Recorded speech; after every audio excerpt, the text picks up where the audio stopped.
চাঁদে ৩৮৫ কোটি বছরের পুরনো গর্তে ঘুমোচ্ছে চন্দ্রযান-3। প্রজ্ঞানের পাঠানো ছবি দেখে বিস্মিত বিজ্ঞানীরা। চাঁদের প্রাচীনতম গর্তগুলির মধ্যে একটিতে নেমেছে ভারতের চন্দ্রযান-3।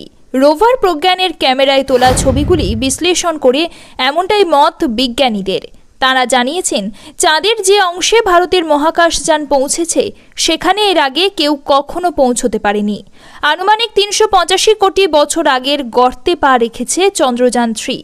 আহমেদাবাদে ইসরোর ফিজিক্যাল রিসার্চ ল্যাবরেটরির বিজ্ঞানীরা চন্দ্রযান-3 এর ক্যামেরায় তোলা ছবিগুলি বিশ্লেষণ করেছেন। সম্প্রতি একটি অনুষ্ঠানে তারা জানিয়েছেন, চাঁদে যে গর্তে চন্দ্রযান-3 নেমেছে, যেখানে এখনও রয়েছে রোভার প্রজ্ঞান, সেই গর্ত নেকটারিয়ান যুগে তৈরি হয়েছে।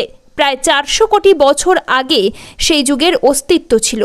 চাঁদের এই প্রাচীনতম অংশে এর আগে পৃথিবী থেকে কোনো অভিযান সফল হয়নি বলেও জানিয়েছেন তারা। ফিজিক্যাল রিসার্চ ল্যাবরেটরির প্ল্যানেটারি সায়েন্স ডিভিশনের সহকারী অধ্যাপক এস বিজয়ন সংবাদ সংস্থা পিটিআইকে বলেন, চন্দ্রযান-3 যেখানে নেমেছে তার অনন্য ভূতাত্ত্বিক বৈশিষ্ট্য রয়েছে। আগে কখনো সেখানে কোনো অভিযান হয়নি। প্রজ্ঞান রোভারের ক্যামেরায় তোলা ছবিগুলি বলে দিচ্ছে গর্তটির প্রাচীনতা কতটা।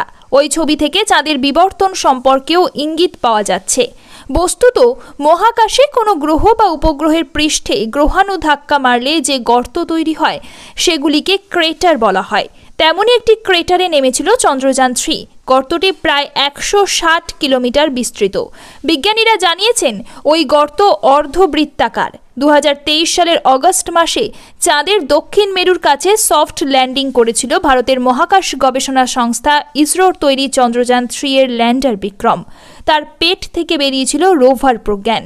এক সপ্তাহের বেশি সময় ধরে চাঁদের মাটিতে রোভারটি ঘুরে বেরিয়েছে এবং তথ্য সংগ্রহ করে পৃথিবীতে পাঠিয়েছে। পরে চাঁদে সূর্য ডুবে গেলে চন্দ্রযান-3 এর শক্তিও ফুরিয়ে গিয়েছে। এখনও চাঁদের মাটিতেই নিষ্ক্রিয়ভাবে পড়ে রয়েছে ওই ল্যান্ডার এবং রোভার। তবে ঘুমিয়ে পড়ার আগে রোভারের ক্যামেরায় চাঁদের অদেখা অংশের নানা ছবি উঠেছে। এখনও সেগুলি নিয়ে গবেষণা চালিয়ে যাচ্ছেন বিজ্ঞানীরা। চাঁদের দক্ষিণ মেরুতে এর আগে পৃথিবীর আর কোনো দেশ পৌঁছতে পারেনি।